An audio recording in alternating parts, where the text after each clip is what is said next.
Depression یہ نہیں کہ آپ خاموش ہو کر ایک طرف بیٹھ جائیں، یہ اداسی ہے۔ ڈپریشن یہ نہیں کہ آپ کا کوئی کام کرنے کو دل نہ چاہے، ارے یہ تو بیزاری ہے۔ ڈپریشن یہ نہیں کہ آپ کہتے رہیں میں عجیب حالات میں ہوں، ارے یہ تو کشمکش ہے۔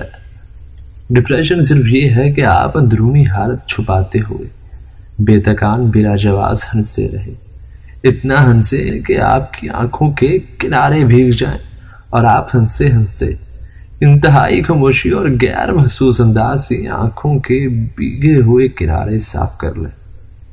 آس پاس آپ کے ساتھ رہنے والوں کو خبر بھی نہ ہو کہ انگلیوں کے پوروں نے نمکین پانی صاف کرتے ہوئے کس غم، کس تکلیف کو، کس پریشانی کو نرمی سے، شفقت سے، صبر و شکر اور ہمت و حوصلے کی تلقین کی ہے۔